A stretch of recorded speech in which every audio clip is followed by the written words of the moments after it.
Hey people, welcome back to the Slight Sarcasm Podcast. I'm Celeste. I'm Amber.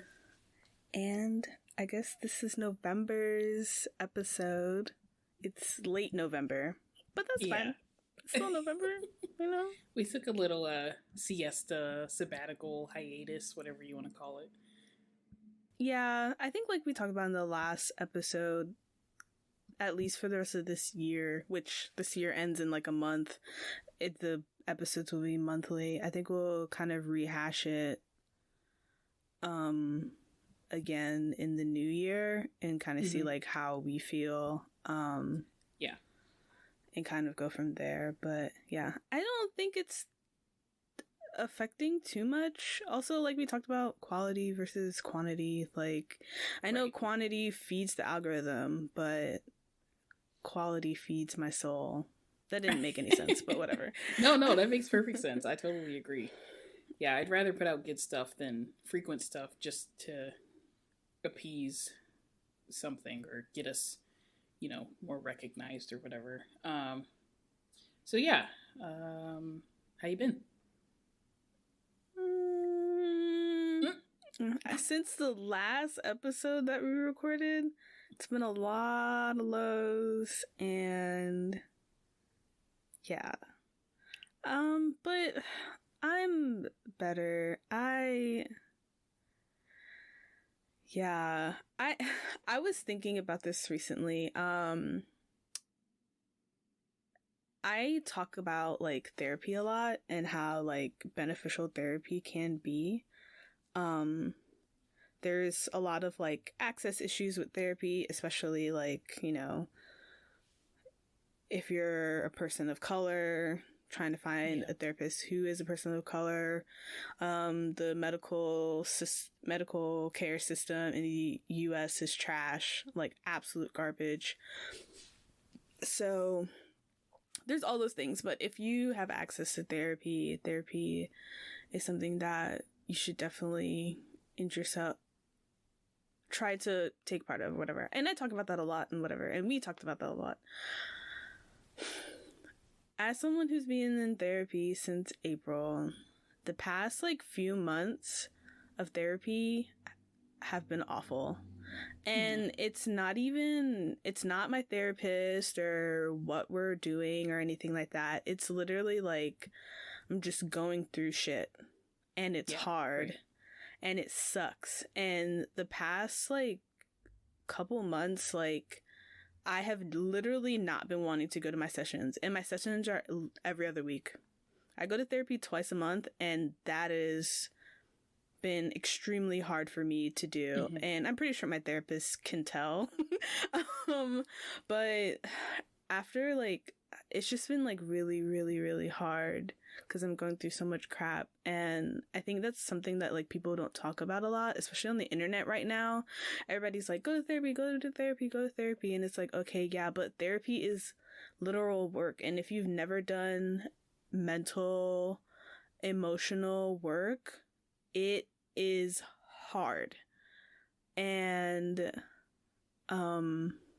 yeah, that's a lot of the reason why I've just been going through it. And then we started like a new therapy thing, a new thing in therapy. I think it's called EDR. So I'm doing that in therapy as well. And yeah, I'm someone who's like super analytical, and EDR is kind of like hard for me to wrap my head around because it's not super tangible, and like also results may vary, and also like if it doesn't have to like always work all the time every time we do it, and that's really hard for me to wrap my head around because I'm just like, I don't know how I'm supposed to feel or what to do. And then like she's like, that's okay, and I'm like, is it though? Like, and so I don't know, but yeah, between that and just like all the shit that I've been going through, therapy's been really, really hard. And this I had an appointment last week, and it was like the first time in months that like I felt good after therapy, like so that's really good. But yeah, the past few months have been Well, that's good that you're, maybe this is a sign that things will get better going forward, and you'll be able I to hope cope so, with child. emotions. Yeah, I know, I know. Yeah, but sorry that you're going through all that stuff. I can say it's been a lot of the same for me. I've been just trying to reorient myself with my goals and things that I should be spending my time and energy on, and letting go of a lot of um, baggage and even people that you know haven't really been holding up their end of the deal as far as our relationship is concerned. And kind of talking about like friends or old friends, or yeah, really just trying to recreate my circle and keep people in that are providing me with value, and I hopefully provide them with some value, and getting rid of people that aren't serving me right now. And it's not to say that I'm not going to talk to these people again. It's just like right now I'm not focusing on my energy on trying to repair something that just maybe needs time or distance or space to repair itself, if it does, right? So and I'm also, I think, trying to apply that with work as well. I'm really struggling to just stay motivated and get things done because I know they have to get done. I'm letting a lot of stuff like pile up right now, which is really stressing me out. But I can only blame myself. I have to kind of get moving back on that stuff. And another problem, or it's not really a problem, but like another thing that's kind of been thrown into the mix is I've started taking my ADHD medication again for the first time since I think 2016, like pretty much when I finished up with college. That was the last time I actually took my medication that had been prescribed to me. And before that, I had taken it for like 6 or 7 years. So, this gap has taught me a lot of things that, I can fix some things by just having better behavior and better attitude towards things like being organized or whatever. And then other things like my communication issues and, stuff like that. I just can't fix it on my own. So being medicated has really reminded me, I guess it's reminded me that having help is good, right? So just like with your therapy, having someone help you through what you're going through is good. And for me, having someone, at least my doctor and, my partner, just having people support me and work with me while I'm getting back used to my medication and having that affect me in the way it does, all that stuff is really, you kind of have to remind yourself that it's kind of worth it because you need it. So, yeah, I mean, so for our listeners, I was going to say viewers, for our listeners, those are kind of reasons why we've been in and out. And, we're really just trying to make sure our personal lives are good so that, we're able to function, right? So, and again, it's back to like quality stuff. So we don't want what's going on with us personally to affect how we deliver this podcast. So it really takes a lot for us to get into the headspace where we feel like we're ready to create and share our thoughts with everyone else. So I think Celeste and I just spend a lot of time ranting to each other personally, and I think that helps. But yeah. So, anyways, that whole long spiel to say we're here for today and we're ready to record, and Celeste is gonna let everyone know what we're gonna talk about today. Yeah. So today's episode is going to be, we're gonna do No Nuance November. If you are on the internet, especially on TikTok, honestly, at this point, if you're on the internet, because TikTok bleeds into like literally every other social media, especially like Twitter and Instagram. Like I will say Twitter is first because I think way Twitter works when it comes to like the interface is a lot more similar to TikTok than like Instagram is. So there, I've seen stuff on TikTok and then then went to Twitter and saw it on there like an hour later. Yep. Versus like on Instagram, like it takes like a day or two for it to like get there. They're like super behind on like the trends. Like I'm like, dude, this trend was like 4 months ago. Like, yeah, don't you hate it when someone like DMs you a video that you saw on TikTok like a month ago? Yeah. You're like, you're just seeing this and they're like, oh my god, look at this, it's so funny. I'm like, yeah, been there, done that. Like, yeah. Trying to sound like I some kind of like hipster from 2012. Like I did that first. So yeah. I did it before it was cool. Yeah, I'm trying to pretend that I'm an older Gen Z. Even though in a lot of spaces I probably am, but whatever.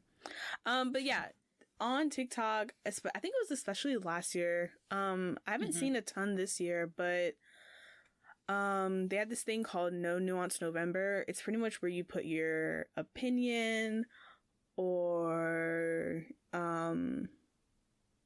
like a hot take. Like a hot take, yeah, onto like the internet, and you don't explain it, you don't give opposing sides or anything about it. You just kind of like post it and keep it pushing. And a lot of people have like discussions in the comments. But the whole point is for you to like not do a follow-up video, not nothing, just put your opinion or your hot take into the universe, and that's that. Which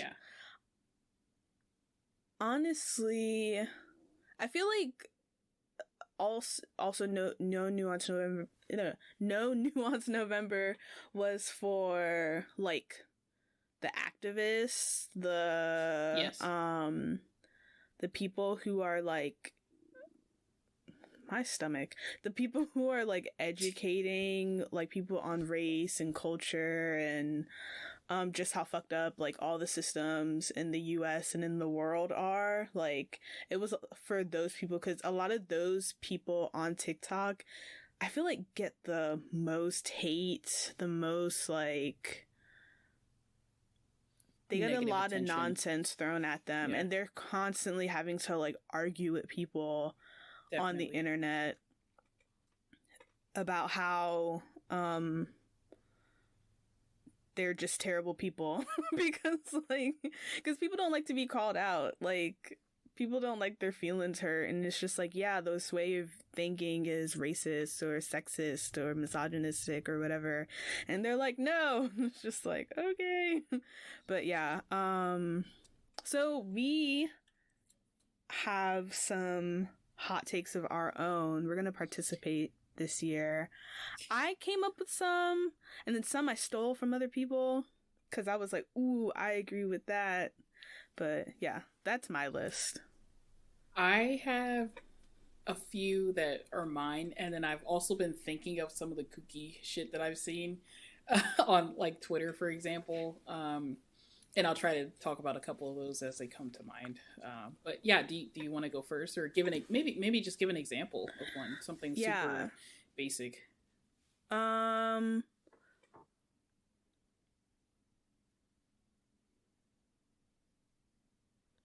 Oh, okay. So an example of one that I have is there's nothing wrong with shoplifting. Oh. See, yeah, so to continue with her example that I totally disagree with, but that's okay because I'm not supposed to say anything. The point is, she says it, that's her piece, that's it. I mean, now, if I want to... Go ahead. I was going to say, what we've seen is people will make a video on TikTok, for example, or tweet that opinion, and then people in the comments will just tear each other up, either agreeing or disagreeing. Sometimes I've seen examples where people, like I did see one where someone said, dipping popcorn in juice is good. And literally hundreds of comments, literally every single one that I saw was like, you're crazy, that's stupid, that's gross. So there are some examples where people either totally agree or totally disagree. Yeah. So, but it's still your own opinion. You're Yeah. stating it, and you're not following it up with anything. So Okay. I can't even tell if that's something from you or if that's something you saw that you thought to bring up. I'm like, I ugh, think I disagree with that one. actually I didn't read the rest of what I said. Okay. So Oh, actually okay. it was there's nothing wrong with shoplifting from big corporations. Okay, see, now that I changes opinion for a lot of people. yeah, I think. huh? I Well, think it would change opinion for some people. yeah. I told because like once you like said something, and then I was like, oh yeah, I did not read the rest of that what I said, or what I wrote down. Yeah. I feel like that's self-explanatory. Yeah. Like people steal from Amazon all the time, and if you do it, and my thing about that though with Amazon is that if you return stuff to Amazon, they just throw it away. Anyway, so yeah, so but that's an example of some of like some of them are a bit deeper. I think a lot of mine are like a bit more like activist related kind of, but yeah, I saw some of them. I saw some on like the internet that were hilarious that I like 100% disagreed with. And then some of them, yeah, you don't have to agree with what we're saying or disagree or anything like that. A lot of this is kind of like supposed to make you think a little bit and be like, why do you feel that way, or why does someone feel that way, or how do you feel about it? Or maybe it's like some of the hot takes I saw that I was just like, oh, I never thought about that. Like, yeah. So yeah. Do I have the chance to respond to what you say, or you respond to what I say, or do we just keep moving? You can respond. Yeah. Okay, I guess I gotta say you can be the commenter, like in the comments. I will say I do not agree with shoplifting. I've never stolen anything in my life. I never plan to. Just because Celeste is rolling her eyes at me, but hear me out, right? For me, that is like, I don't know why it bothers me so much, but like it really bothers me, and it makes me think back to this story, and I feel like people listening are gonna be like, "What the fuck did you do that for?" But hear me out, because this is just an example of like how much I don't like people stealing.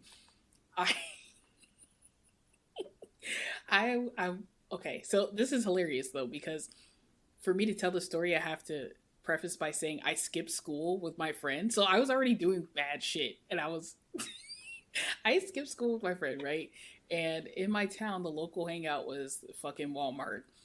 But I went with my friend, and we were walking around the store. I'm not gonna mention who they were or whatever, but walking around the store with them, and they decided to take a basketball that was in, the sporting goods section, take it out of the packaging in the aisle, and just walk around with it as if they had walked in with it, and it was just something they were carrying with them. And so in return, when they would have gone to leave the store, they would have just walked out with it. I saw this happening, and I was like, why would you do that? And they were basically like, don't worry about it. It's not your problem. I got this. I'm going to take it because I want it. And I had some things. I was like buying snacks or something.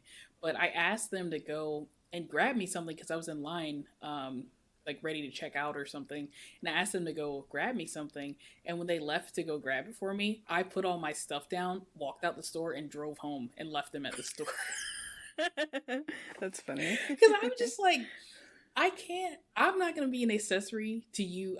I'm not going to get a ticket or get arrested because you want to steal a $12 basketball because you can. Yes. I'm not doing that. So, yeah. No. So, that's just kind of been like the mentality I've carried. Now, to play devil's advocate quickly before we move on, there are some scenarios where I think stealing is totally valid. One, if you don't have a choice, if your kid is sick, and you need some cough medicine for them and nobody is willing to buy it for you, yeah, you can take some cough medicine from the drugstore. That sort of situation, I don't try to judge when people are stealing because they need something. So like I watch like shoplifting security videos every once in a while where people will get stopped as they're walking out of the store and they'll have like a bag of like socks or, you know, like medicine, like I was saying, stuff like that. And I always feel bad. And sometimes even the people who stop them will offer to buy it for them or whatever, because it seems like they really need it. But if you're walking out of a store with some electronics or, you know, a bunch of like high priced items so you can sell them on the street or something, like I'm not going to feel bad for you getting in trouble for that, because you shouldn't be doing that. That's all I got to say. And Celeste is still like, but if it's like a mega corporation, then whatever, right? I get it. But to me personally, I can't, I got to draw the line at that. So yeah, no, that's fair. That's fair. Also, like, yeah, I will say, like, obviously in our society, stealing is looked down upon. Like, it's a moral code, like, you don't steal. I'm just saying, you know, who cares? Wait, this is supposed to be your no nuance. Okay, yeah. So that's your stances. Who cares? Okay, got it. Yes. Okay, I got one. This is a personal one of mine. I'm ready to fight people if they want to fight me on this, but I think mashed potatoes are extremely overrated, and I do not like them. Hold on, repeat it. I think mashed potatoes are overrated. Celeste is shaking her head very, very hard. She was very disappointed to hear me say that. Oh my God. I will stand by that. I do not like mashed potatoes. I think they're overhyped. They don't even taste that good unless you heavily, heavily season them. And the texture is nasty.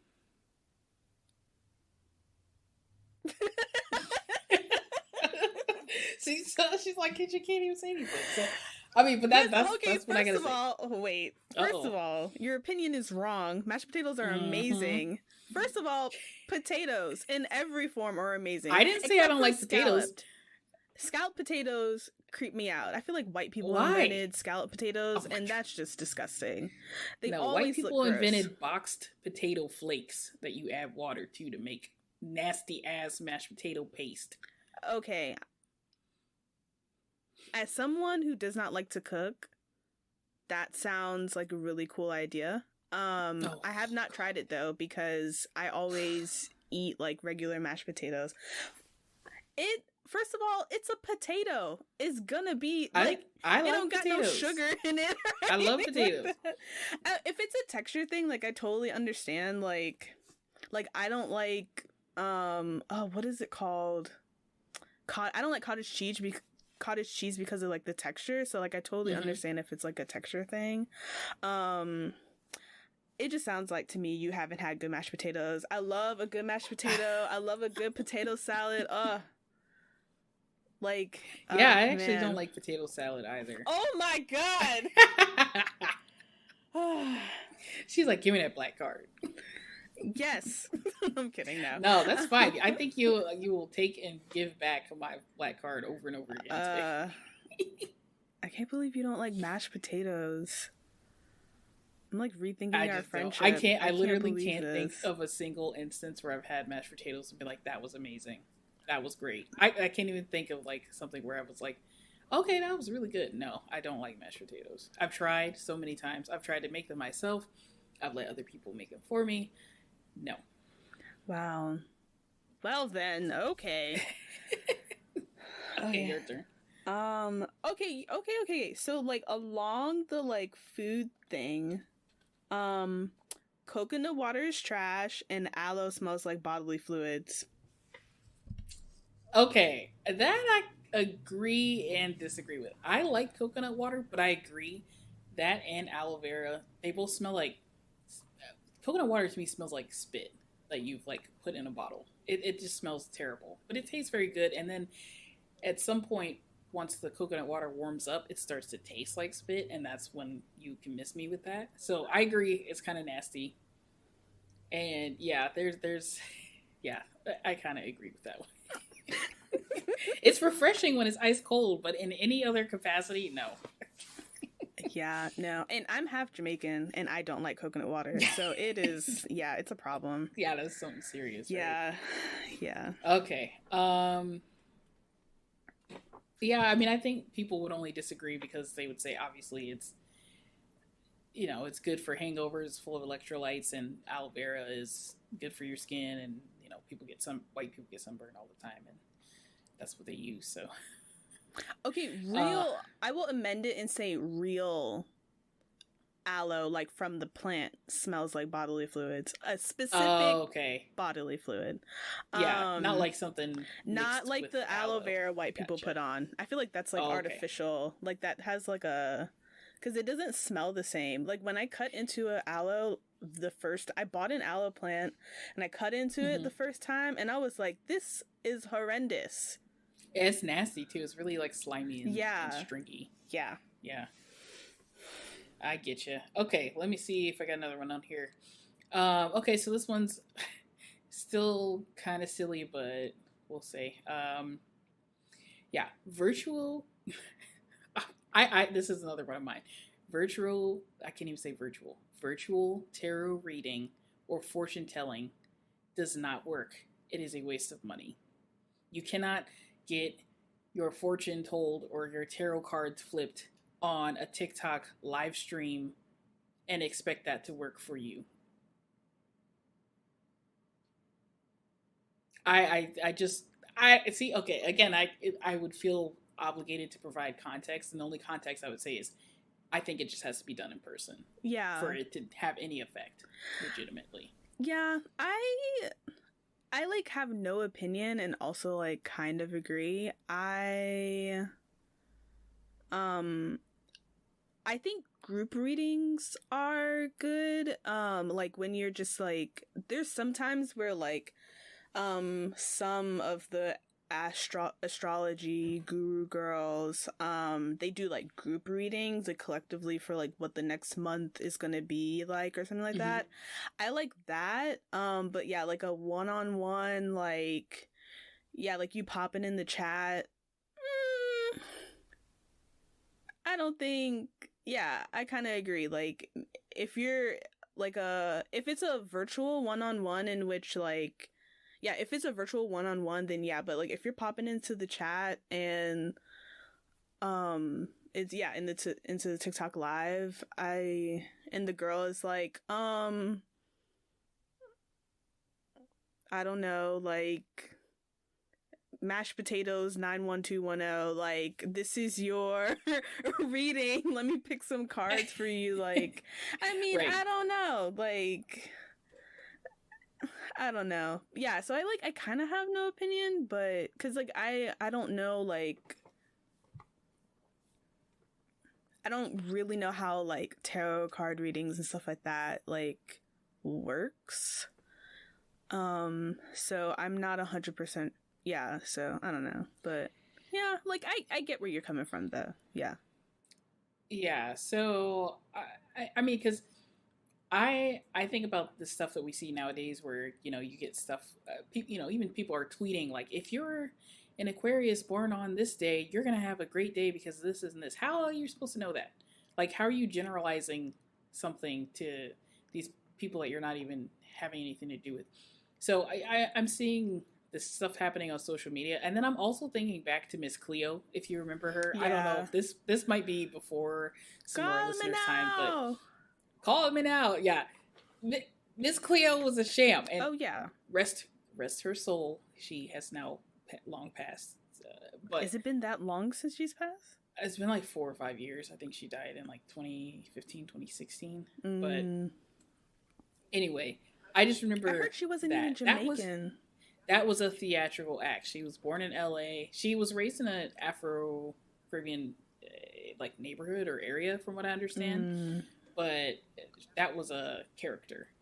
Well, and yeah. She made a killing from that. Like, she really, her whole career was based off of her pretending to be a fortune teller from Jamaica with this thick accent, or maybe just from the Caribbean somewhere. I don't know if she ever said tried to say she was from Jamaica. But anyway, she made all this money because people would call her hotline, give money, and then have some random generic fortune told to them. But anyway, and even the calls, I think they came out later that the calls that they say you can call for free or whatever, they weren't free. You get charged. But that was back when people had landlines, and that was kind of yes, youngins back scam. in the day, we had to pay per minute and per text. Okay, and then AT&T, I think, was it AT&T introduced rollover minutes? Oh, and they had they had all those commercials where they were like, those minutes are from September, and he's like, but they're still good. They're rollover minutes. Yeah. And then you had to pay to go on the internet on your phone, and it was like $1 million or something like that. And if you were like me, you had a Razor, a flip phone that was a Razor, but it had an internet button. Same, and if you accidentally clicked that button, it was too late. You were gonna get charged. Yeah. Exactly. Oh, anyway, we should do an episode on like throwback stuff. That would be fun. No, it's gonna make me feel old. So that was my take. I think virtual tarot, fortune telling, psychic readings, they're bogus. Yeah, I agree. Ooh, okay, my next one. I saw this on TikTok, and it had me cracking up. So, if Trump is president still, he can't run for president in 2024. Ooh, I like that one. That's good. Y'all better edit those shirts again. I keep thinking about people. I saw this this video of somebody at a merch tent, and they were selling Trump 2024 shirts and hats and whatever, but on their stand they had this big giant like tent, and the tent had a Trump logo with Trump 2020 on it, and they just took a big ass Sharpie and scribbled over that last zero. Yeah. I mean, reduce, reuse, recycle. Yeah, but I mean, you can't. I can't believe it's literally almost December. It literally has been one whole year since Trump has not got voted out. Since someone else was voted in his place, and they are not over that shit still. Your people are still getting arrested for what happened on January 6th. Speaking of, just earlier this week, the QAnon shaman, Jacob Chansley or whatever his name was, he got 41 months in prison because he was one of the first people in there. He was at the podium. He left a little creepy note and stuff. Like, your people are still getting caught up for that shit, still getting prosecuted. 41 months for attempting to take hostage like a bunch of... Yes. Okay. Right. See, these are the same, I know, and these are the same people who have the nerve to complain about jail conditions and shit like that. I could go on a whole tangent because I've been watching a lot of news lately because I've been following a lot of court cases. I don't want to get into it, but yeah, I could go on and on, but you people are delusional. You continue to be delusional, and that's fine, but just know if he's currently still serving and you're still taking direction from Trump while he's on his fucking yacht in Mar-a-Lago or whatever, like, it's not going to be valid past 2024, so officially, if that's how you want to play it. Yeah. I'll hear, when 2024 come, we'll hear what the tune is, because they're going to switch up like they always do. Yeah. Okay, I got another one. Okay, here's another one of mine. This is another food-related one for me, but hear me out. Goldfish and M&Ms are a top-tier snack combination. And I'm saying goldfish mixed with M&Ms, like almost like trail mix. It's incredible. Or if you're not familiar with that taste combo, potato chips and a chocolate bar. Superior combo. I don't want to know what your pantry looks like. It looks like you would imagine. First of all, goldfish are trash. Goldfish are not good. I'm not eating goldfish plain though. I'm eating it with M&Ms. And then Or I get hold flavor on, and then blasted. also plain M&Ms are disgusting. Oh my gosh, come on. Yes, they are. Everyone knows peanut M&Ms are elite. If you're gonna go for But M&Ms, not you get everybody can peanut eat peanut M&Ms. M&Ms. Well, And I don't like them. They're too hard to chew. They're too big. okay. Like I'm not understanding. Like, okay.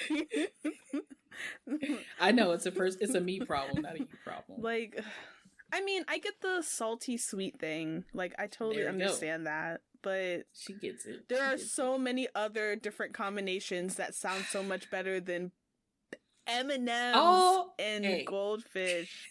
Don't knock it till you try it. I will never try it because I don't like goldfish and I don't like M&Ms. Like, so hey, it's just like when you're at the movies and you see people put Raisinets in their popcorn. Same thing. It's delicious.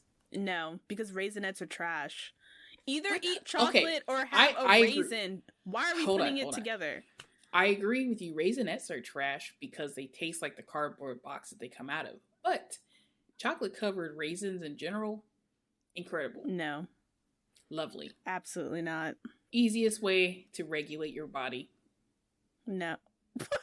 Eat some candy. Eat some candy. Get some nice bowel movements going on. Come on. I was like, in which way are we regulating our body? In your bowels. In your bowels. No. I disagree with all your food choices. Than prune juice. And I'm a picky eater. Yeah. No. Yes, that okay, right. But I said what I said. Yeah, I know. And I 100% disagree with you. Okay. Agree to disagree. Yeah, your opinion is wrong. Okay. Oh, my next one is it's okay for your actions not to match your beliefs 100%. I agree with that. I want to add some context to this one. I'm saying this because we live in a capitalistic society. It is very hard to preach. We talk about a lot of different things, like being anti-capitalist or talking about big corporations and all these companies that do all these terrible, terrible things, and the fact and like the gap between like the rich versus the poor, right? Like rich meaning you're making $10 million or more, and or have $10 million or more, not you little girlies who think you're rich making like $100,000 a year. You're not rich. Yeah. That's where kind of like the framework of that is. It's very hard to like not shop on Amazon, but there are just some things that you need on Amazon. And that's how the system is set up, right? So yeah. That's where that is coming from. My immediate thought with that was, and can you say it again? It's okay for your actions not to match your beliefs 100%.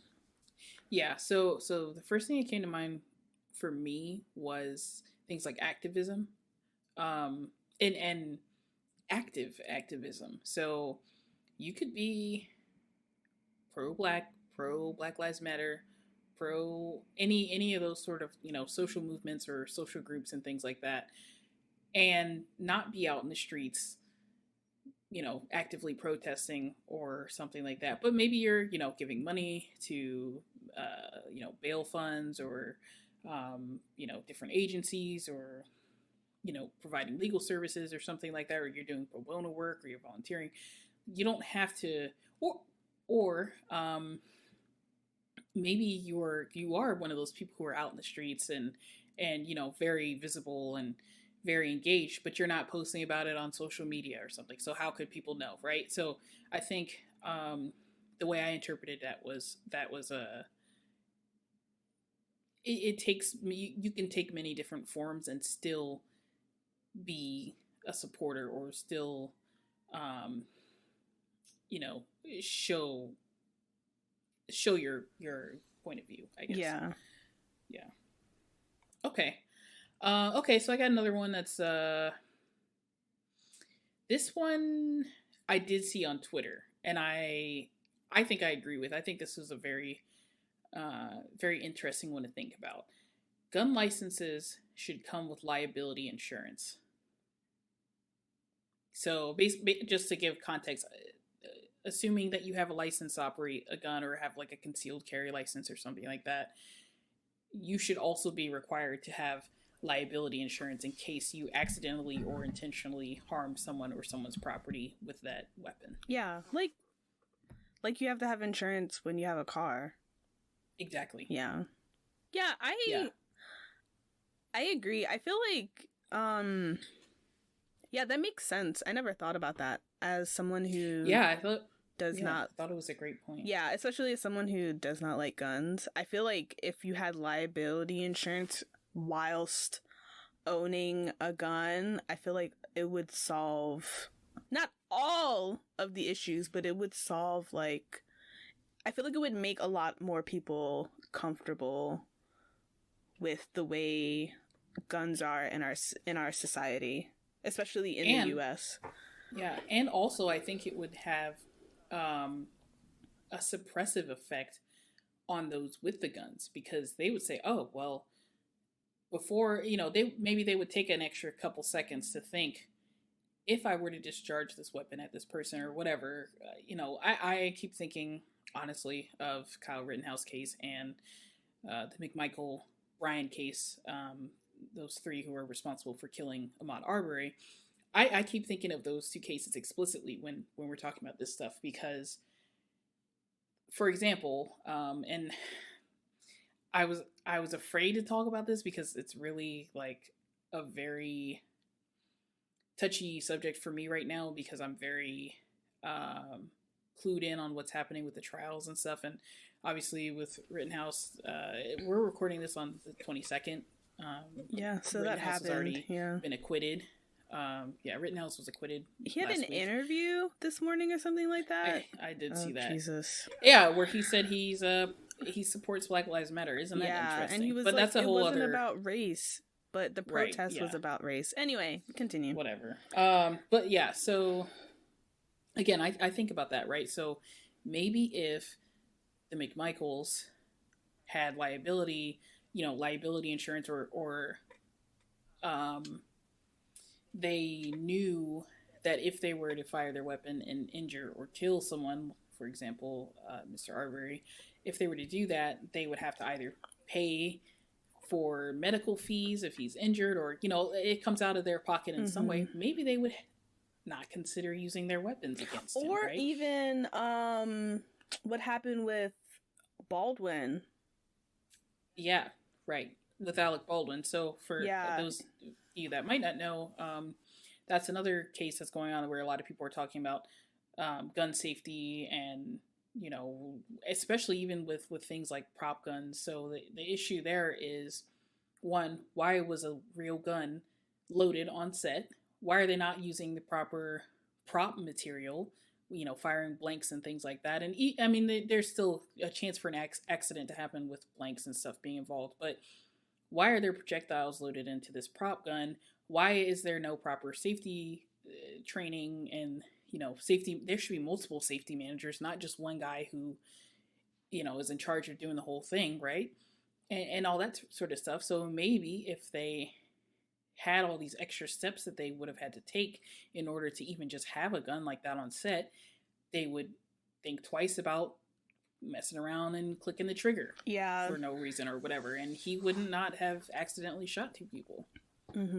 Yeah, no, I agree. I think that's also a bit more messy as well, because they're like a lot of the Hollywood, a lot of those like people who work on films and stuff like that either are still on strike or were on strike at the time. Yes. And so I heard there wasn't a lot of people around, and then like it was just like a hot mess. Also, like I recently saw Ava DuVernay talk about how when she had a movie that she directed, that had a gun on set, and it is protocol for her to look at the gun, and she was like, I think that's kind of messed up because I don't know what the fuck I'm looking at. And so she was like, I have to rely on other people to to know what they're doing so that to vet your own safety. Yeah. So I think, but yeah, I agree. Like having like that liability insurance would like greatly help in, specifically in for guns. Yeah, for sure. I think, I agree. If you have any license, you should have, even like, I'm even thinking now about like engineers and architects and like all these people like trade licenses, like electricians, plumbers, stuff like that. All of you should have like some form of insurance with your license so that if something goes wrong, someone can't like directly sue you and take all your shit, right? Like, it's giving like mini LLC like a little buffer without having to like go through like the LLC thing if you don't like want to do that. And also, again, one more time, thinking back to these current cases going on, maybe if Rittenhouse knew that because he didn't purchase that AR-15 that he took with him to downtown Kenosha, because his friend had purchased it for him, it was in his name. He hadn't transferred sold, had an official sale or anything like that to transfer stuff to his name.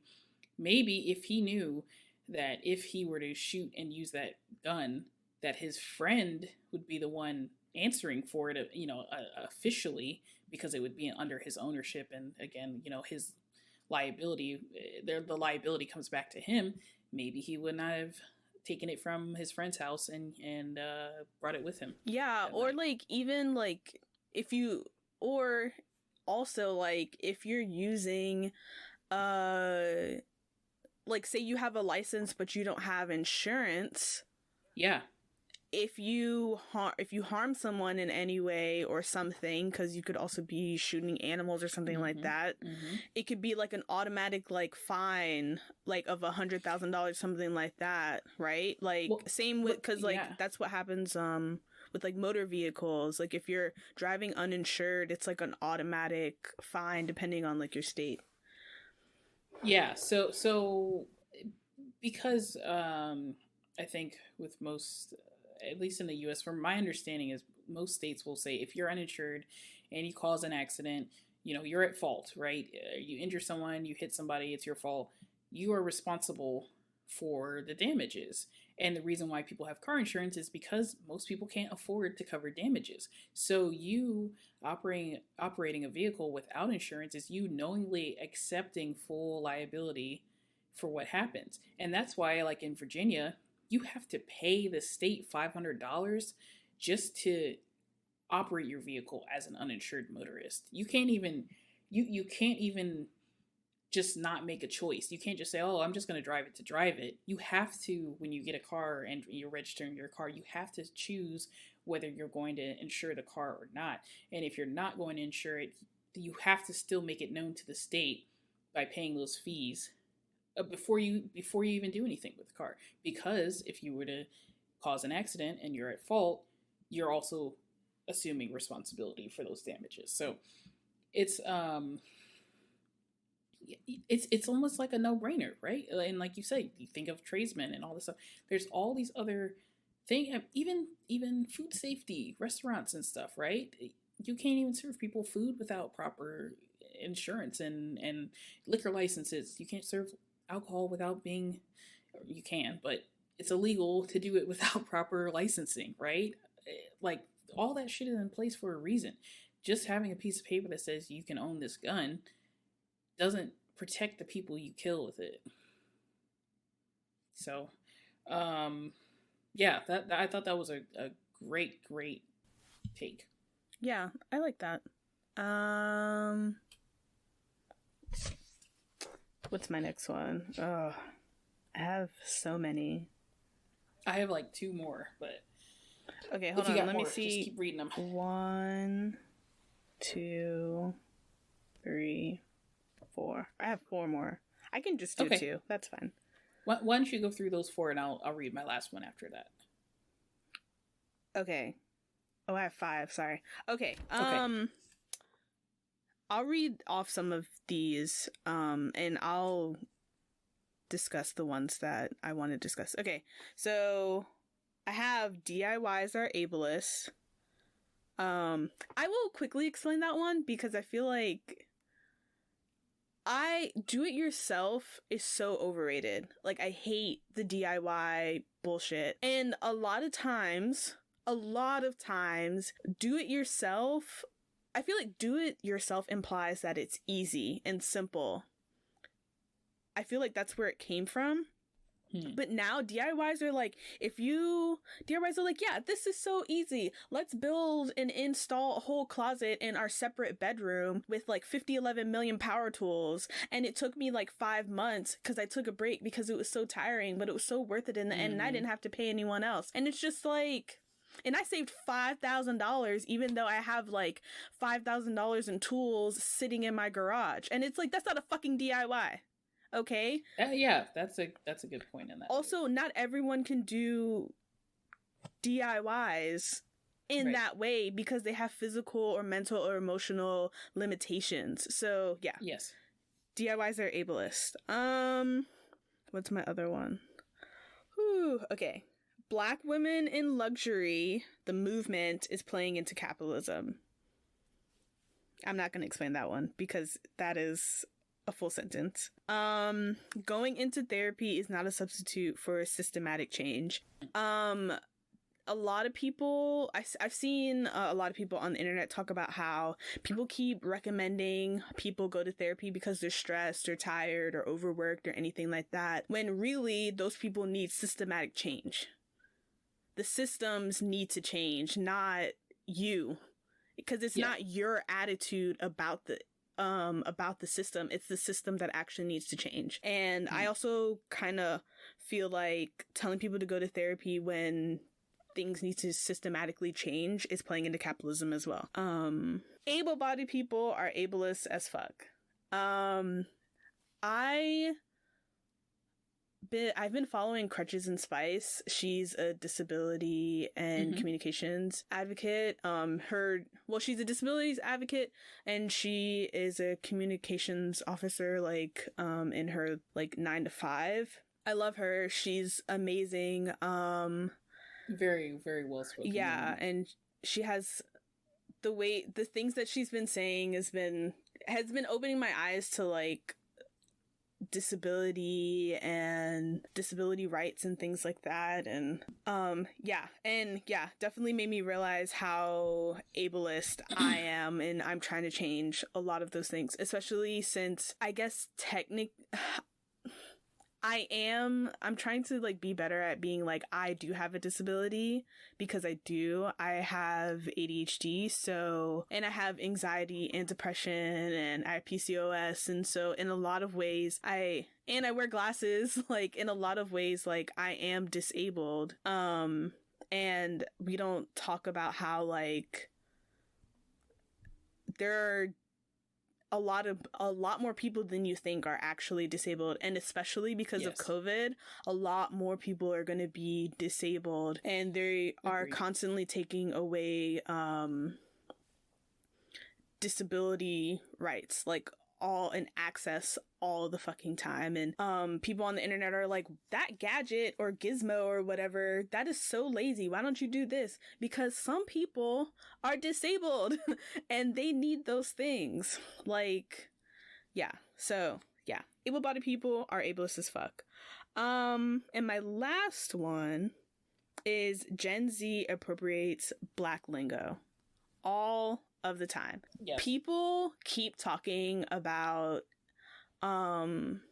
internet talk, like, oh, what is, like, oh, it's like internet talk, Gen Z, they talk so weird, blah blah blah, whatever, like, what is finna gonna da da da da da da da, and it's like, no, that is AAVE.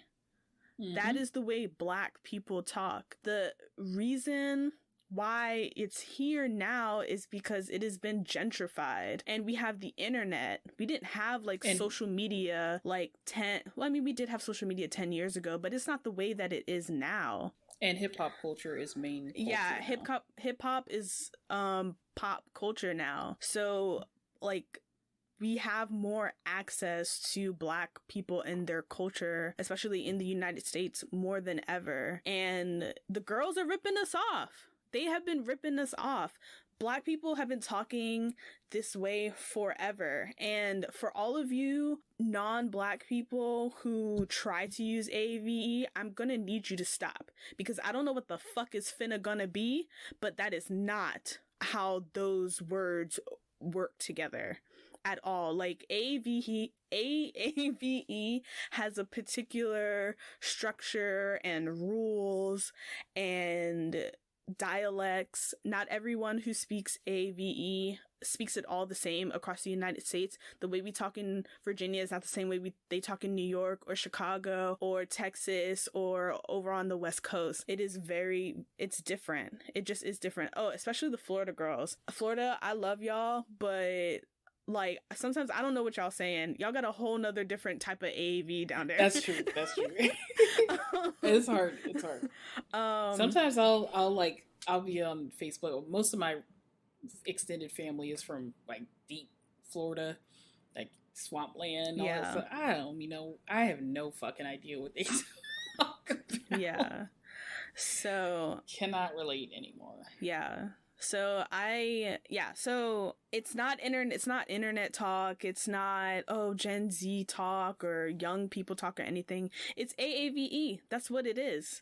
That's who came up with it. And y'all are being exposed. Like, the appropriation is going to be exposed. Oh, I would also, another hot take, K-pop gentrifies Black culture to the extreme. Like, I don't see so much. I haven't seen so much gentrification of Black culture. Not even the United States. Y'all got the US girls in shambles, because the way that K-pop appropriates Black culture is absolutely insane. They taken dances from Tinashe like all the time. A lot of the K-pop girls give Tinashe vibes, but Tinashe did it first and does not get the credit that she deserves. Like, it is absolutely insane. Like, the boy bands and all that stuff, like, that is all Black culture. The beats and like the music and all that stuff, even the cadence,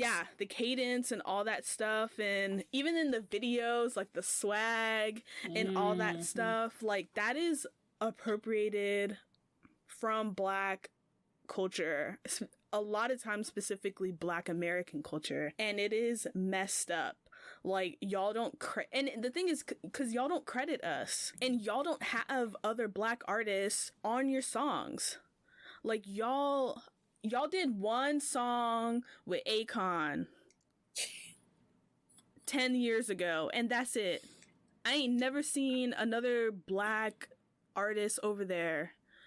I also have to make a point to mention here that I never have I heard of such a forward and modern country like South Korea that is still so anti-Black. If you are a Black person living or trying to work or even trying to visit South Korea, you are going to have some interesting and probably even some unfortunate experiences. I have never seen somebody not say that they didn't encounter blatant racism, discrimination, or even like disgust by the people that they're encountered with in that country. And it's sad because, like what Celeste was just saying, they have totally capitalized on Black culture at least for the last almost, I'd say, close to 20 years now. Probably even farther back. At least 15 years where it's been, K-pop has been extremely popular. But if you were to see those people that you idolize so much online and in your music and in your music videos, if you were to see them in person, you're going to treat them totally different. It just makes I'm not going to say it doesn't make any sense, because it does make sense, because it's just how it is. Yeah. But it's a damn shame. Yeah. It's a shame. Yeah. Everyone loves Black culture but hates Black people. Yeah, that's why I will not be traveling to South Korea for quite a while. I think they still have a lot of maturity and growth to get through. And maybe it's a product of the country booming so quickly, because they really have made extreme technological advances in the last, I'd say, 30 years or so. Yeah. Maybe it's just because they're still trying to catch up culturally to what they experience economically. But yeah, I mean, that I think it's a shame. So yeah, but those were mine. If you agree, disagree, let me know. I will Amber go back and one. quickly add my last two. I typed up another one because you made me think of one that is very passionate for me. But first, I'll mention one that I already had ready to go, which was U.S. state schools should provide free tuition to all in-state students. Mm-hmm. I mean, students that are accepted to the school. Mm-hmm. You should not be expected, if you live in Virginia, if you live in Texas, if you live in Michigan, and you're applying to a state school, Michigan State, Texas State, or University of Texas, I mean, even, University of Virginia, you should not be expected to pay to go to your own state school. And all we have to do is look to Europe, and they're doing exactly that. Any Scottish resident can go to any Scottish university for free. Any German resident can go to any German university for free. Maybe you pay for books and, I don't know, room and board or something, but your tuition is paid for by the government because they value education. Instead, U.S. has chosen to, once again, worry about who's getting the profit and privatizing these institutions when they shouldn't be. How are you supposed to feel confident in your education if it's driven by profit? Yeah. So that's one of my, especially if you're not doing anything with the profit Howard University. But anyway. Oh my God! Don't even get me started on them. Ugh, disgusting, like despicable what those kids are going through. I hate that. But okay, my last take here before we wrap up, and I think I have to kind of get on my soapbox a little bit with this one. But what Celeste was saying about ableism and how ableist or able-bodied people tend to be ableist, or are ableist. Yes, it made me think of the city of Houston. I think the city of Houston, Texas, is one of the worst major American cities. And the reason why I think that is because it is car-centric. And it does not favor pedestrians, cyclists, low-income people who have to rely on mass transportation, and disabled people. You can go to a good majority of the city and the surrounding parts of the city and not find a fucking sidewalk. Mm-hmm. How hard is it to put a sidewalk in so that someone in a wheelchair who depends on their wheelchair or their power scooter or whatever to get them to and from the grocery store so they can get some damn groceries, how hard is it to put a fucking sidewalk in so somebody can feel dignified in going and traveling to the grocery store? Or something as simple as that. You can't find it there. If you even look at an overview map of Houston, you'll see a lot of, like a satellite map, you'll see a lot of empty space. Those empty spaces you're seeing downtown, like literally downtown where all these buildings and all this commerce and commercial stuff should be, it's fucking parking lots. Mm-hmm. They continue to build out this city for the car, and it's like the most frustrating thing on earth to me. So when you go and you try to look up, let's say you just landed in Houston and you're there on vacation, you're obviously, maybe you don't have a car and you choose not to rent a car, you're screwed. Mm-hmm. You might think, oh, I'm just gonna get dropped downtown and I'll be all good. No, you can't even find a fucking bus to get you to A to B. They don't have rail services, and if they do, it's terrible. It's trash. Yeah. It's just crazy. The cycle lanes are non-existent because they don't care about cyclists. So people are getting hit by cars constantly because they're walking the road. They're cycling in a unprotected lane. You know, they're injuring themselves because they're in a wheelchair and it's uneven or broken, you know, uneven grass or something, or and there's dirt like path, a high, right? like the Exactly. yeah, it's like way Yeah, too or high for them to like go over. exactly. There's no slope. Yeah. There, right. You can't even, in some spots you can't even get off the damn curb to cross the street Yeah. because there's no, you know, there's no ramp. Yeah. How do you expect people who don't have, you know, two functioning legs and don't have a working car to be productive citizens in your own city? I think it's just really sad. And I encourage people who are listening, if they're like, what is she talking about? I really encourage you to go on YouTube and type in Houston or something like along the lines of Houston city planning or Houston pedestrian, some sort of like combination like that to see what I'm talking about. It should be plenty of videos available where people are describing just how frustrating it is to be someone who doesn't have a car or who cannot operate a vehicle, or maybe they choose not to, or they just can't afford to, right? I mean, I even think about it like, how are you can't even get your kids to walk to school because it's not safe. Yeah. They're risking their lives to walk down the street to school because not even their neighborhood has sidewalks. Yeah. That's sad as hell to me. What's crazy is that I actually randomly watched one of those videos on YouTube, and it was nice. A lot of a decision as to why I decided to move to where I plan on moving in 2022. But yeah, it was a video of Houston, and it and someone had like came to Houston and they were like walking and they were showing like how bad it was, and it reminded I know exactly me what you're talking about. Yeah, and it reminded me of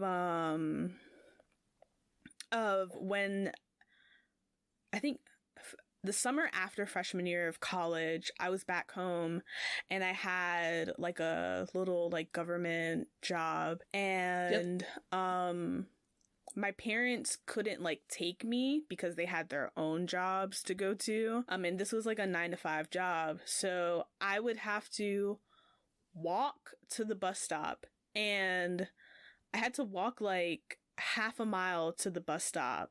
And where I walked, half of it was sidewalks, half of it was no sidewalks. So I was like 19, female by myself, like early in the morning, walking in the sidewalk and then in the street pretty much to go like get the bus. And then I would take the bus down to like where I was supposed to be working. It was like a industrial park place, like those places where like there's a bunch of buildings and like an office park. Yeah. And the bus stop was like it was like maybe like 0.25 miles away from the bus stop. So, where I was working, so I would still have to like walk, and those office park, industrial park places, they're notorious for not having sidewalks. So I was still walking in the street in like a skirt and like ballerina flats, like walking to like work. And then also like if I didn't bring lunch or something, if I wanted to go get food, I have to walk across like the highway to go get to like the Arby's or something like that and walk back. It was so like awkward and difficult and weird. And I did that all summer, like from June to August. I did that for like 3 months. And like, it wasn't, like, I mean, at the time, like, I was okay with it because I was 19 and I was like, well, I have a job and I'm outside of the house, so, like, this is cool. Plus, that was also the time that I learned, like, all the lyrics to all of Nicki Minaj's albums. But that's an aside. Anyway, yeah, but, like, that video reminded me of that time and how much I, like... And I live in Virginia, like, and it's that bad. Like, so I can I can only imagine what it's like in Houston. Where I live in Virginia now, it's a tiny bit better, to be totally honest. But, Yeah, like the sidewalk, as I work in utilities construction, so we do utility construction, so we do a lot of work in kind of like the right of way, which is where the sidewalk is supposed to be. Mm-hmm. And I've seen a few people on the internet complain about like, why is there fucking utility poles in the middle of the sidewalk? And I'm like, it's because the utility pole was there before the sidewalk. I'm pretty sure the nine times out of 10, the utility pole was already there. They technically can't move them because they're major utility poles, especially if they're like big and brown and they go up and they have like those like gray cylinders on them. They're called transformers. And yeah, 9 times out of 10, that utility pole was already there. And so later on, when they got tired of people complaining about there not being a sidewalk there, they put in the sidewalk there. They're doing that in my neighborhood currently, and there are utility poles in the middle of the fucking sidewalk.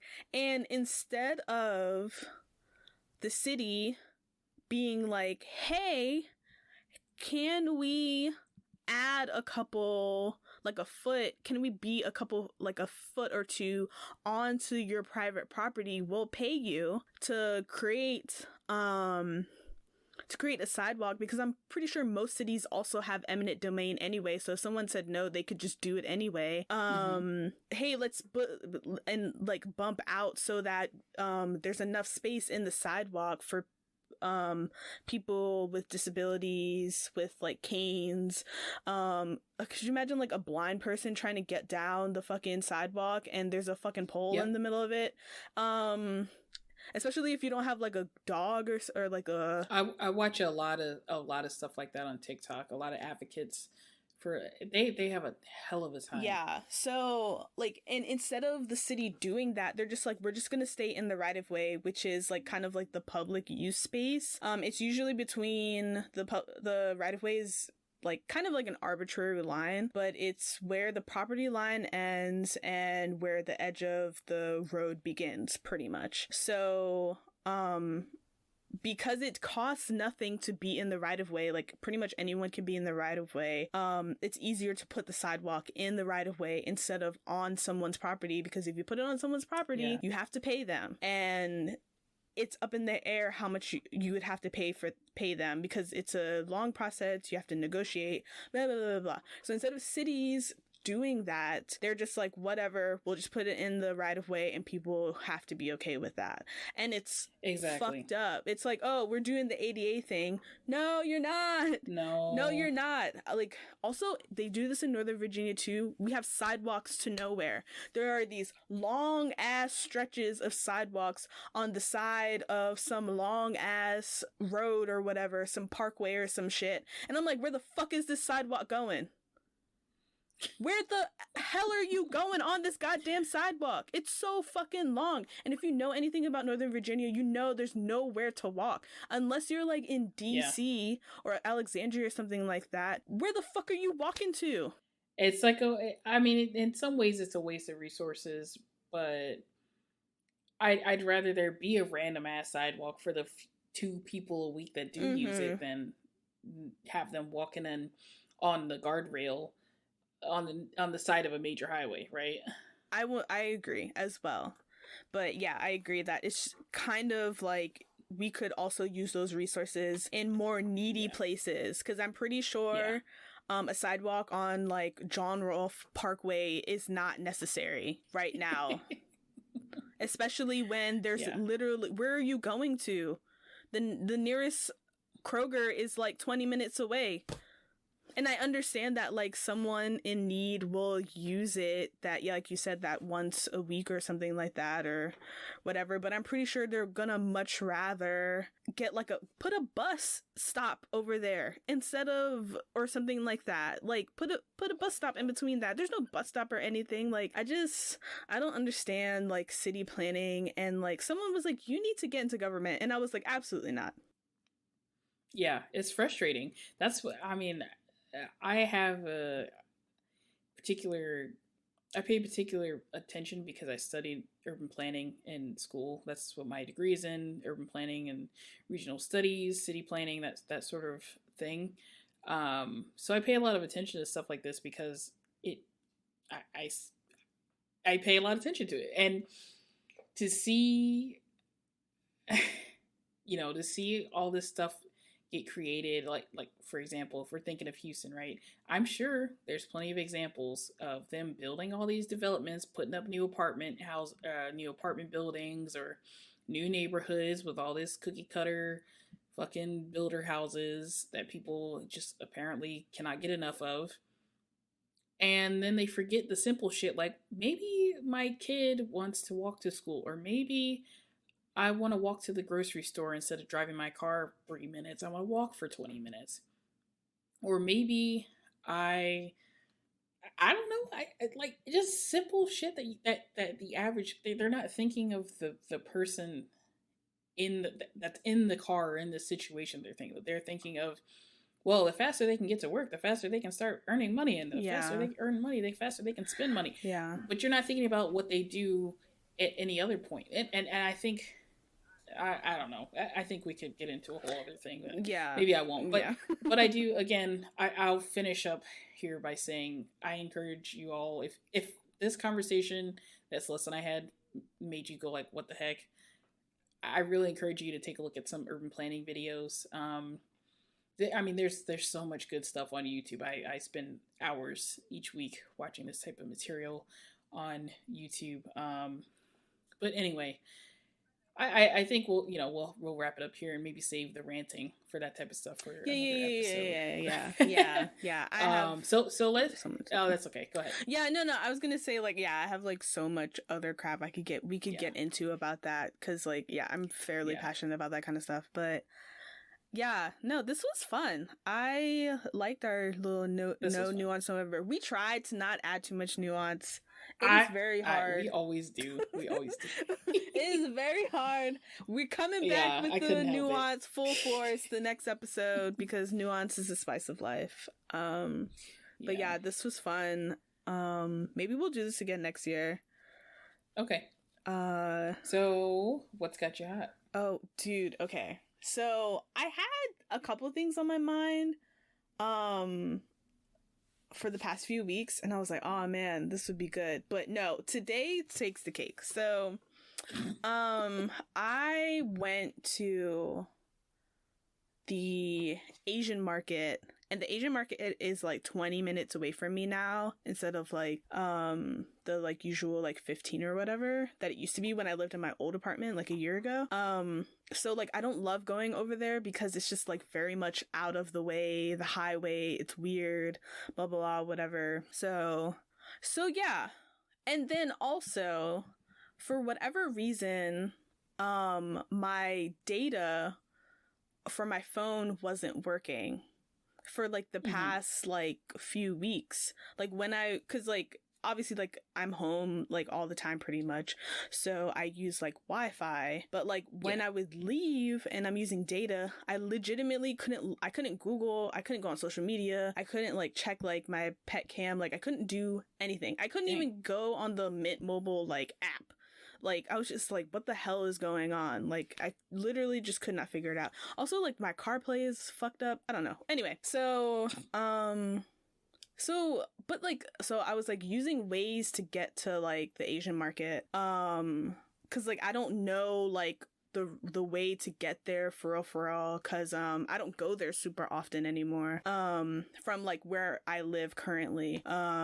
So I was like using Waze, and like when I noticed that like Waze was being weird, and I was just like when I was going to the Asian market, and I was like, I know, like, I, like, kind of know the way, like, to go there, and it was, like, trying to take me to, like, an exit that had, like, a toll, and I was like, girl, no, I ain't got no toll money, so I, like, just kept going, and it finally rerouted itself, and we figured it out. So then, coming back, oh my god, I'm, like, I get on the highway, and I'm, like, and I'm, like, following it, and it takes me to a fucking toll road. Damn. And I don't carry cash. I don't do any of that stuff. And it's 70 cents. I don't have a penny in my car. And I'm just like freaking the fuck out. I know exactly where you were too. That bridge sucks. And then there's like no person in like the booth thing. So you like supposed to throw the change in the thing. And it's they like keep the damn pushing. honor code. And so I'm just like freaking out. I'm like, oh my god, like freaking out. And then the car pulls up behind me and I legitimately get out the car, and for a split second I was like, am I gonna get shot? But then, because you know, the internet, being a black female, you know, on the highway, a little sus. But I was like, oh my god. I was like, I'm gonna do it anyway. And then like I waved the guy down. It's a black guy. And I was like, do you have it like an extra 70 cents or something? He was like, I don't got nothing too. I'm about to like back up and go to the other one. And I was like, oh my god. And then I look over and like the line is getting super long. And I'm just like, oh my god, oh my god, oh my god, oh my god, oh my god, oh my god. So then I look. Anxiety nightmare. So I look in the little, so like there's like the thing where you throw the change in. Then underneath it, there's like a bunch of change in there. And so I take it all out and I start counting 70 cents, no way. girl. No way. 70 cents for the toll. Exactly. And I was like, oh my yes. god. And so I was like, okay. So I like get back in my car and I close the door and I throw it in and it goes through and I oh my god. That's amazing. So that was the amazing part. You got lucky part. as hell. Yeah. But then my dumbass didn't think, hey, get off at the next exit because this is a toll road. So homegirl comes up to another toll and I'm just like, what the fuck? Oh, no. So then I like get into like, if I think like on like the, what's this? I can't, right hand side. There's like the last right one, last booth or toll booth or whatever. There's like an actual person in it. And I like went to that one and I was like, hey, I don't have any cash. And she looked so annoyed with me. And she was like, and then she just gave me a slip and she was like, hey, like just pay it like later or whatever. Yeah. And so it's 70 cents. You can pay it online or whatever. But then I was like, girl, we need to get off this toll road. So the next exit, I got the fuck off because I was like, yeah. Oh my god. I was like, I've been there for sure. I was just like, so that's my what's got you hot. Always have change in your car because you never know. But I did figure out what was the issue with like my data and stuff. It's because I have a VPN. I am so sick of like the VPN discrimination when it comes to like the internet, because there are so many times where I always try to have my VPN on, but sometimes like it's a pain in the ass to have it on because you can't get on anything. So my VPN, so my Wi-Fi was off on my phone, but the data, the VPN was still trying to connect, and so like the data wasn't working. So it was just like on the fritz or whatever. So finally when I got the VPN turned off, I figured that out. My data was actually working and I was like, oh my god. But yeah, that's my what's got you hot. I am exhausted after that. Like my adrenaline was like running because I was like freaking out. I was like, I'm in this booth and I don't have any cash. There's no one there, and like, oh my god, the line is getting longer. Like, so I got super lucky, at least on that first toll. I'm sure somebody was in a control center on watching the cameras. Like, look at her scraping for change off the ground. Get it, girl. No. Yeah, because I found like a dime on the ground, and then there was like 60 cents like in the little like the change catch with like, I guess like if the change, like the money doesn't go through or whatever, like it doesn't read the money or whatever. So there was like 60 cents in there, and I was like, you know what? Shout out to the universe. Like, you had my back. Granted, it was only 70 cents and I could have totally paid it and would have been fine. But yeah, shout out to the universe. That ticket though. Yeah, fair. They love sending you that ticket with your little, here's a picture of you evading our toll. Be like, if you had a credit, why don't y'all use credit cards or like tap to pay that's or some too shit? Much, that's too much maintenance and stuff. I get it, but anyway. Okay. I'm going to have a very quick piece because I don't want to get ranty, because I know I will. But I have to say some more stuff about this Ahmaud Arbery case.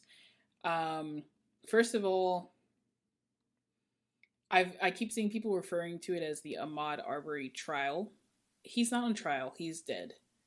People on trial are the people who killed him. Who, honestly, I don't like using this word because it is very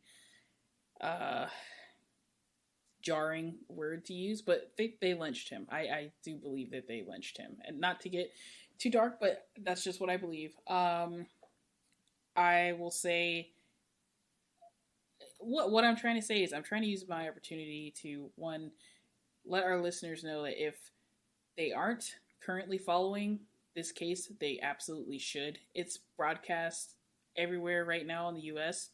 You don't even have to have cable TV to watch it. That's the best part. I've been watching everything live streamed through YouTube for free through either ABC, Law and Crime Network, 11, I think it's called 11 News Now or 11 Action News. I think it's one of Atlanta's channels, because this case is taking place in Southeast Georgia. Or this trial is taking place in Southeast Georgia. I think you can even watch it on Court TV. Court TV has a YouTube channel. All kinds of information and free stuff available for you to view this case. Right now, they are in the portion of closing arguments. So the thought is tomorrow, the prosecution or the state, in this case, the people who are in a way trying to make the case for Ahmaud Arbery, they are making their final statements early tomorrow, and the jury will begin to deliberate. We don't know how long that'll take. It could be an instant thing where the jury goes back and then 20 minutes later they have their verdicts. It could be a multi-day thing like the Rittenhouse trial. It really just depends on how the jury is split and if they have doubts and they need to look over other evidence or whatever. But anyway, I really encourage you, and even if we post this episode and it's already been there, done that, if you didn't pay attention to it, please take a look at what happened. This story in general is fucked up. This neighborhood where this thing happened is fucked up. The people who live in this neighborhood are fucked up. And this is just a classic case of white people making assumptions for black people, assuming they don't belong where they are, assuming they're there to cause harm or commit a crime, and assuming that they get to do what they feel is right, which in this case was them trying to, the defense, basically, these three people who are responsible with killing Mr. Arbery, their whole defense is, we were just trying to perform a citizen's arrest because we believe that he broke into someone's property and was in the process of committing crimes, when there was no evidence of that. There's all this stuff that is just so unfairly skewed towards this black man that died. And the defense lawyers are some of the most blatantly racist people I've ever seen in the judicial branch. And that includes those crazy people on the Supreme Court seat. It's just, again, I don't want to get too much into it, but really, really encourage you to go back, look at the trial, follow the trial, see how it ends, see how it affects people, see how Ahmaud Arbery's family has been dealing with this, because this is just rinse and repeat. There's been so many fucking cases just like this. And if these three men were not to be charged for these crimes, I don't know what's going to happen. I'm very nervous about the verdict because there's a lot riding on this verdict, because that Rittenhouse trial did not go the way a lot of people wanted it to go either. And so there's a lot of added pressure on this trial as well. So anyway, I just encourage you to really take a look at everything that's presented. Some of the evidence, I will say, is hard to look at because they do show autopsy photos from the morgue, and the main piece of evidence being the video of him being shot dead in the street. That's also extremely difficult to watch, but I really implore you, if you don't know anything about this trial, if you haven't been following it, please educate yourself on what happened. And that's all I'll say about that. So yeah. Did you want to add anything? I've been following via social media. My timeline is like kind of not filled, but people have been talking about it, so that's the way I've been keeping up with it. So if you want to do something like that, that's fine. Violent Black Death is traumatic for me. Violent Black anything is extremely traumatic for me, so I can't like follow close to a T. But also I feel like that trial just started. But maybe it was just kind of wrapped up in the beginning and ends of the Rittenhouse case, but that's right. Yeah. So yeah, but I think this is day 11 or 10 or 11 days of them fully in court with the jury, but they have been doing some pre-trial hearings for at least the past 18 months or so. Okay. Yeah. So there's been a lot of stuff that's already been dealt with, which I think is why this trial has gone rather quickly, because they've already had a lot of evidence and reports and prior hearings happen where they're just taking that stuff that's been pulled from those hearings and showing them for the jury. So,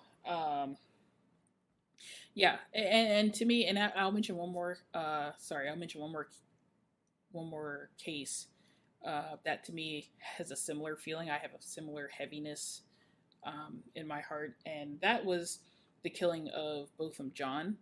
That was, I think, in now I'm gonna forget the year. I think it was 2018.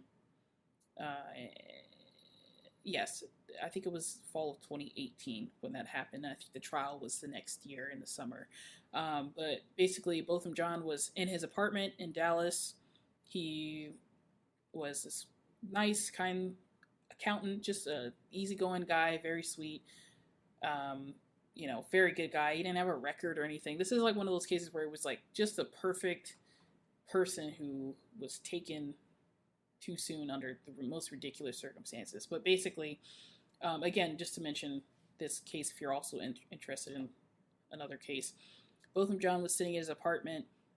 He just finished work. He was watching TV, listening to music, and I think he was eating a bowl of ice cream. Literally just chilling out in his own apartment. Didn't have roommates or anything. It was his own apartment that he paid rent for. And his upstairs neighbor directly above him was a police officer with Dallas PD. Her side of the story is, I just thought I walked into my apartment. It turned out not to be my apartment, but it was too late because I shot the guy because I thought someone was in my apartment. What really happened was both of them got home. He closed his door to his apartment, but the lock didn't engage, so the door never clicked shut officially. So anyone could have come and pushed the door open, but it just so happens that the lady that lived above him pushed the door open, saw him sitting on his couch, thought it was her apartment because it was dark or whatever she wants to say, she thought, and she shot him before he even had a chance to say anything to her. And he died. So, she ended up, I think, getting 7 years for manslaughter. And I just think it's ridiculous. Yeah, I remember that was... I think it was 2018. It is 2018. Yeah, that sounds right. Because I was in Dallas the week he died. I was in Dallas that same week, and... Oh, I didn't know that. Yeah. Yeah. That was crazy. Because when we landed at the airport, we drove past that apartment building. I could see it from the highway. Oh, wow. That... I'll tell you off what happened. Okay. When that news broke when I was in Dallas, because it was not good. Anyway, yeah, I remember that. Yeah. If you're Black and you're listening to this, like, take care of yourself, honestly. Like, this shit is hard. Like, it's gonna be all over social media. If you need to take a break from social media, do that. Like, it's a lot going on. I wouldn't be surprised I know, like, when the Kyle Rittenhouse thing happened, people were, like, fully ready for protests to happen again. And I honestly think, I was like, I don't think anyone's gonna protest quite yet. Also, like, it's the holidays, so, like, I don't know if anybody... It is pretty cold in Wisconsin, too. That tends to deter a lot of that type of activity. Yeah, so I don't know I think if the Ahmaud Arbery case goes the other way, or it doesn't you know, or whatever, like, I think that would be more of a catalyst, but I don't even know, because it will be bad. Yeah, so yeah. So yeah, we're at the wait and see moment. So I will say, if it goes left, please stock up on groceries, on like stock up on the things, because it may not be safe to go outside for a while. Like, you know, get your make sure you have things, like stay safe and all that stuff. So yeah. But I guess we'll just end it there. With that, with that being said, we are going to go ahead and wrap it up here. So this was the Slight Sarcasm Podcast. I am Amber. I'm Celeste. That is Celeste. As always, we do want to thank you for listening. We encourage you to take a look at our social media, which is always linked in the show notes. And you can also email us with any questions or suggestions at theslightsarcasmpodcast@gmail.com. And yeah, thanks again. And we hope you guys join us in the next episode where we can be super cynical again. Thanks, everyone. Bye-bye. Bye.